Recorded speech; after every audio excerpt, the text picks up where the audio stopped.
Welcome to part 2 of Let's Play Starship Traveller by Steve Jackson. At the end of the last part I was on paragraph 53. Let's reread this paragraph in order to remind ourselves of what we were doing. Okay, as you pass through the frame you fall forwards. Blimey, that's a tongue twister. You panic, but then you realise that you are not really falling but rather floating downwards through empty space. Gradually your surroundings become lighter and you can see that you are coming to a sort of pathway seemingly made of a non-material energy as opposed to energy that is material. As you alight on it you look around. The path twists and turns, forks and converges ahead of you like a spider's web set in a black void. The path appears to be able to support your weight, but all around is empty blackness. Cautiously, you proceed along the path, feeling your way with your feet. Ahead of you, the path forks. Will you take the left-hand fork, turn to 293, or the right-hand fork, turn to 312? We're going to take the left-hand fork and turn to 293. My apologies for not doing this video sooner. I've been extremely busy as always. I try to find the time to make videos, but it's quite tricky these days. Anyway, the path continues ahead and a short distance on forks again. Will you take the left-hand fork, turn to 322, or the right-hand fork, turn to 338? We're going to go left again, so let's go to 322. Okay, the path bends round to the right and a short distance ahead forks again. Will you take the left-hand fork, turn to 113, or the right-hand fork, turn to 214? Okay, we're going to go right this time and turn to 214.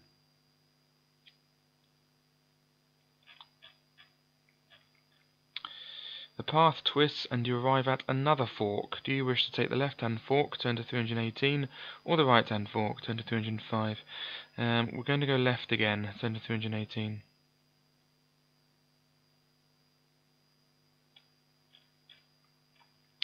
The path twists and turns in space and you follow it to its end. There is no way forwards except by stepping off the path into space. If you wish to do this, turn to 232. If you wish to return to the previous fork and turn to the right, turn to 305. We're going to step off the path into space. So go to 232.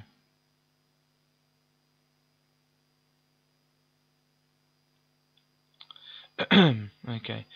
You step into space and to your surprise your foot touches something solid which bears your weight. Moving forwards you hear an electrical buzz and a flash of light blinds you momentarily. When you open your eyes you find yourself back in the portal lab with Abale and his technicians watching you. They rush forward to congratulate you. Their experiment has been successful. As Abale takes you from the lab back to his office, he explains that they were able to monitor your activities with their instruments and that the experiment has answered several of the unknowns that they had come across in their investigations. However, although their portal may transport your crew back to your own universe, they would be stranded without the ship. The ship would need a much bigger portal, but the investigations indicate that such a portal will occur naturally at a certain time in the vicinity of a black hole in sector 159. Abale shows you on a star chart, where sector 159 is. You ask about other planets in the galaxy. He is unable to give details, but suggests you head for Malini, a mining planet several light years away. You contact the ship and beam back aboard. Turn to 41. Okay, let's make a note of sector 159. So, information, sector 159. There we go. Okay, turn to 41. Leaving orbit round Jolson 3, you search the area for life-supporting planets with your scanners. A small yellow planet is picked up as the nearest. Will you proceed to this planet, turn to 89, or continue into deep space, and turn to 253? We're going to continue into deep space, turn to 253.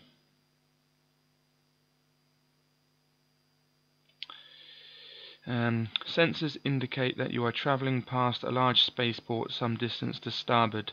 If your ship is damaged, you may wish to dock for repairs, turn to 52. Otherwise, you may continue onwards, turn to 109. We're going to continue onwards and turn to 109. We're not damaged at all. You take up orbit position round the large grey planet and scan the surface. There are positive signs of intelligent life, and you try an all-frequency radio message. Sometime later a message comes through and you transfer it to the screen. A grey-coloured alien with a tiny round mouth and flattened nose appears and introduces himself as Katate of the Malini mining outpost. You introduce yourself and tell him of your mission. You learn that Malini is a mining planet mining malinite, a valuable mineral ore. He invites you down to the planet and suggests your crew may well be interested in a visit, as the contests, sporting events arranged for the entertainment of the miners, are in full swing. He gives you coordinates for beaming down, but interference distorts the message, and you cannot be certain whether he gave you 223.473.85 or 223.473.83. You may prefer to ignore this planet and continue on your journey, turn to 320, or you can try 223.473.85, turn to 32, or 223.473.83, turn to 57. We're going to ignore the planet and continue on our journey, turn to 320. Yeah, the best route through this book isn't too exciting, unfortunately. Another reason why I'm not the biggest fan of these sort of futuristic ones. You now have two choices. You may head towards a large wheel-shaped structure hanging in space, turn to 137, or you may enter hyperspace and jump towards a small black planet, turn to 331.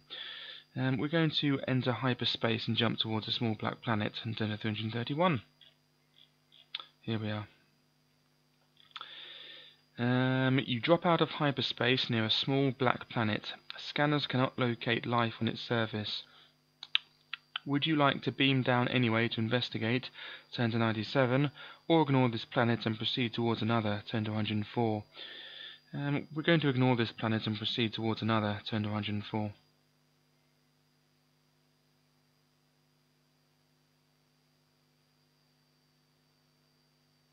Nice artwork there. Okay, 104, here we go. You reduce your speed.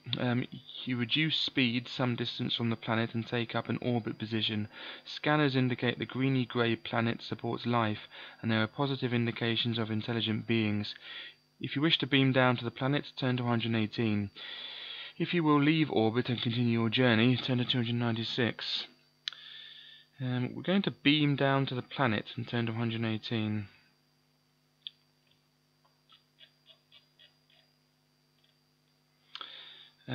Before beaming down, you try to establish radio contact with the planet to see whether you are welcome. After some moments, you receive a message and you switch it to the screen. A face appears and asks you to identify yourself. The alien is thin and white-skinned with a long bone-shaped face. You explain who you are and ask whether you may beam down to meet him. He introduces himself as Luff of the planet Terial 6 and gives you permission to beam down. You go to the transmatter unit, selecting 2 crew members from the adventure sheet to go down to the planet with you. Whom should we take?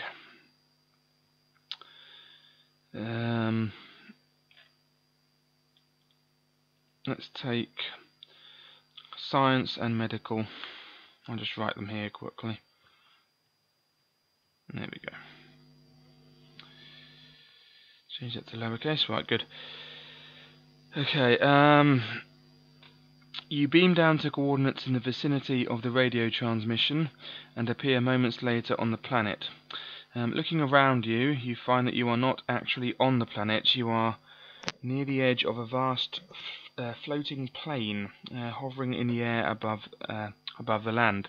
This plane is supporting a number of tall buildings some distance below on the ground. Let me say that again. This plane is supporting a number of tall buildings. Some distance below, on the ground, you can see groups of what must be factories of some kind, surrounded by agricultural farmland. You are on an island floating high in the sky. Yeah, and by plane they mean a very large, flat 2D surface, not an aeroplane. In front of you is a group of 3 of the lean Terials with a couple of their children. One of the children runs over to you, grabbing your hand and pulling you off in another direction. Will you follow this child, turn to 4, or make your way over to the adult, turn to 21? There they are. Okay. We're going to follow the child and turn to 4, and you'll find out why just shortly.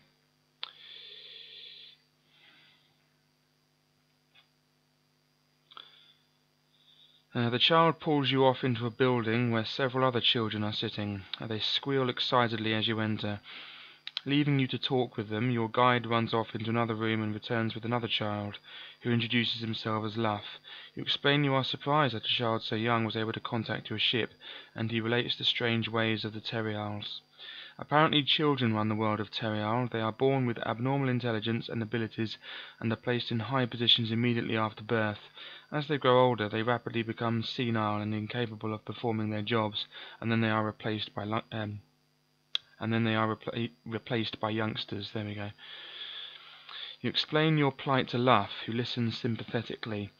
He may be able to help you in your search for a passage to your own universe. If you wish to follow up this option, turn to 148.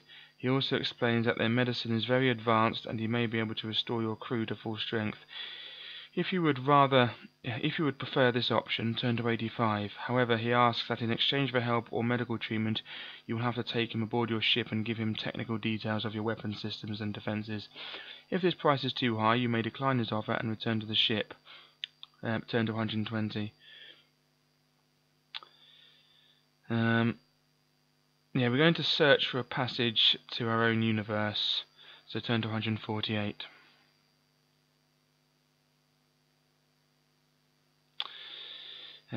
You follow him through several buildings into an observatory. He has words with another child who is operating a large telescope. The second child then questions you about your arrival. Sitting down at a desk, he talks into a computer terminal, and some moments later information is displayed on the screen. Turning to you, he reports that he cannot be sure of the location of the black hole you seek, but he believes that your 2 universes will coincide at stardate 21. You thank him for his help and return with Luff to the meeting room. Turn to 229. Okay, so we need stardate 21.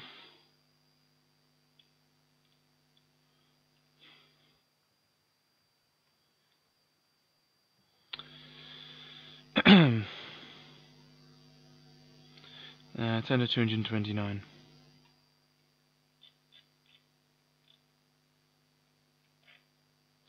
Luff now asks you to keep your part of the bargain and transport him and his technical staff to the ship to investigate your weapons and defense systems. Will you honor your agreement with him? If so, turn to 191. If you refuse, turn to 298. We're going to honor our agreement with him, so turn to 191.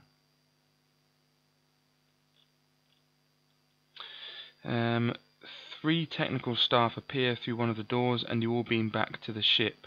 You allow Luff and his staff access to your computer and take them on a tour of your engineering section. After a couple of hours they have all the information they need and you beam them back down to the planet. Turn to 120. Okay, let's get rid of science and medical then. We no longer need that information because we're back on board. And we're going to turn to 120.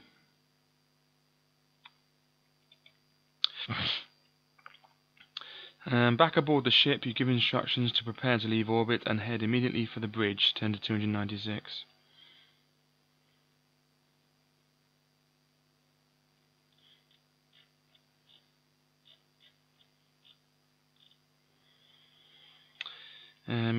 You train your scanners on space, searching for your next destination. It appears that there are no life-supporting planets within range. You decide to try a hyperspace jump into another sector of space.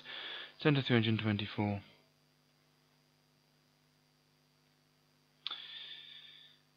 Your crew are becoming anxious about their fate. Will they be spending the rest of their lives searching space for a dimension gate which may never appear? You are called on to make a statement to reassure them. Have you learned the time and space coordinates of the black hole, which will hopefully take you back to your own universe? If you believe you have, turn to 216. If you have not yet found them, turn to 197. Okay, we're going to go to 216 because we have. Can't remember what happens if we don't, to be honest.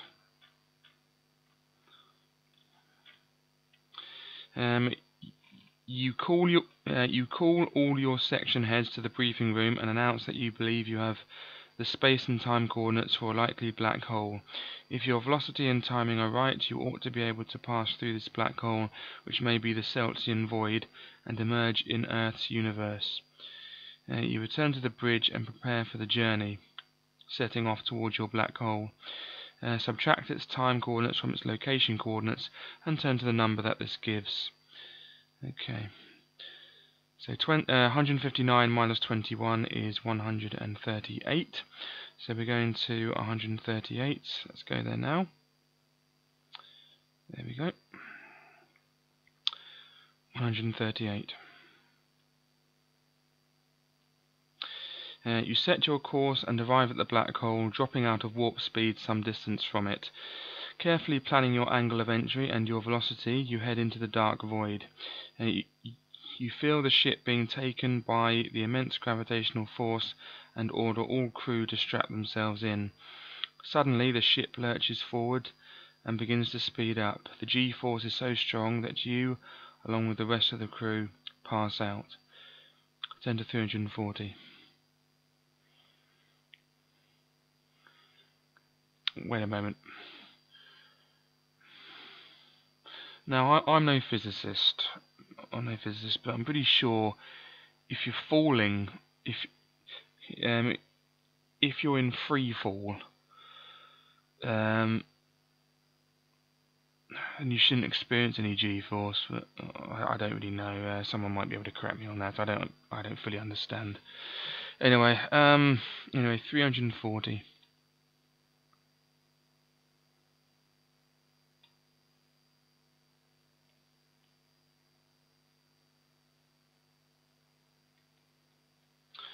Let me just think a moment.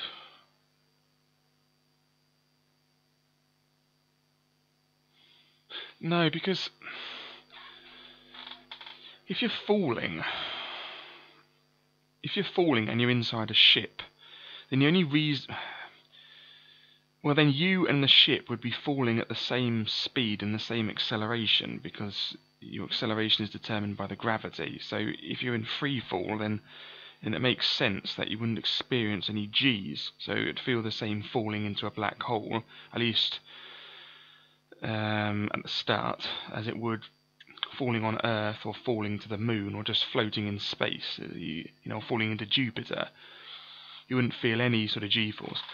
The reason why, if you're accelerating in like an aeroplane or a car or a rocket or something, you feel G-force is because the rocket is accelerating, but you're not when you're sitting inside the rocket. So you're not accelerating at the same rate because the rocket has engines and you don't. So therefore, if the rocket's accelerating or the car is accelerating, you're sort of pushed to the back, and that's the feeling of G-force.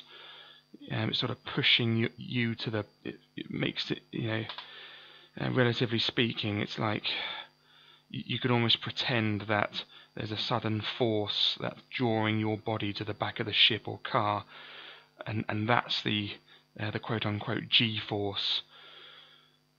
If you're falling into a black hole or a planet or something, then you and the ship are falling at the same speed and the same acceleration, so therefore you shouldn't experience any G-force. But again, I have a rudimentary understanding of it. Someone might be able to explain differently if I'm wrong. But that's as far as I interpreted anyway. So I don't know how you could experience G-force from just falling into a black hole. I mean, the theory is that the gravity of a black hole is so powerful that if you're near a black hole, the distance between, say for example, your legs, your feet and your head, it's not much, but the gravity would change a lot between where your legs are and where your head is. So your legs would start sort of moving in faster into the black hole than your head would, hence quote-unquote spaghettification. It would sort of make your body really long as it would pull your body apart, because your legs would have more gravity, would be closer to the black hole surface and the gravity than your head would. But that's not G-force. G-force is acceleration and being pushed to the back of a car or a rocket, like when you accelerate in a car really quickly and you're pushed to the back. That's G-force. I don't think you experience G-force on when you're free falling. At the moment we're experiencing G now, exactly 1G, because we're on the Earth and we're pushing against the Earth. So G-force is like a sort of pretend force, if you like. It's like we're being pushed to the back of the car. G-force of 2 Gs, say for example, we're pushed to the back of the car or rocket as it's accelerating, at twice the force that we're pushing on the ground at the moment. So it's 2 Gs, and a force of 10 G in a rocket, it's like you're being pushed to the bottom of the rocket as you're leaving orbit. Leaving the Earth in a rocket at 10, so it's like your weight is 10 times, you're being pushed against the back of the rocket at 10 times what the force of what your body is doing to the Earth right now. So that's G-force. So by definition, if you're in free fall, then you can't experience any G-force. That's the logic that comes to my mind. So you shouldn't experience any G-force falling into a black hole. In theory, that's how I understand it. But my understanding of it is quite rudimentary. So someone could correct me, perhaps. I don't know. Anyway, enough of that. Anyway, where are we? You regain consciousness and look around to find that the other crew members are doing the same. You instruct your navigation officer to report on your position and switch the screen to visual. As the picture clears, you can see space in front of you. Is this your own universe? In the distance, you can just make out a large, familiar-looking object. Your communications officer shouts excitedly, "Captain, I'm picking up a signal coming from somewhere ahead of us. They claim to be Substation Einstein. I think we have made it." Switching the message to visual, you are soon able to confirm that the message is indeed coming from one of your own substations. You have made it through the black hole and back into your own universe. The crew gather round to congratulate you. You have successfully... Excuse me a moment. Sorry about that, someone was ringing me. Anyway, the crew gather round to congratulate you. You have successfully guided the traveller and its crew safely home. And that's it. This one ends on 340. There's a picture. Again, I really like the artwork. Anyway, that's the end of the book. Yeah, the main route the best route through this is not the most exciting route. This only took me, about an hour of recording, really, maybe a bit more. Yeah, a bit more, about an hour and 10 minutes in total. So this is just part 2. Next video is either going to be Croc on the PlayStation, Tomb Raider 2 on the PlayStation, or maybe the City of Thieves fighting fantasy book. Yeah, so thank you very much for watching.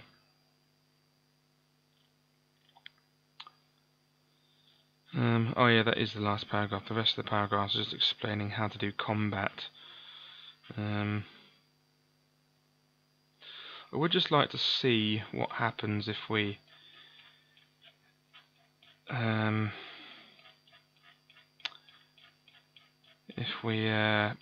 follow the adult. I can't remember what happens. As soon as I find the picture, I can't remember where it was.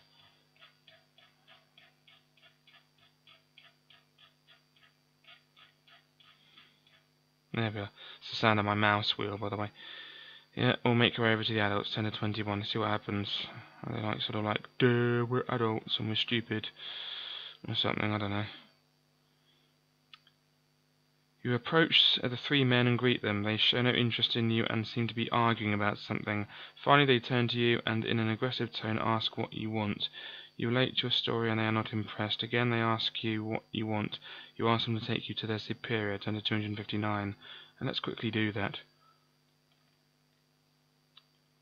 They take you through several buildings and then into a room where an old wrinkled man sits at a desk. You greet him and explain your problem once more. The old man seems to have trouble understanding you, and several times you have to repeat sections of your story. Suddenly he seems to get very annoyed at you and commands you to leave his planet. It just sort of gets nasty, doesn't it? Anyway, that's the end of Starship Traveller. Thank you very much for watching. Hope you can join me for another video soon, I hope. Thanks again, and goodbye.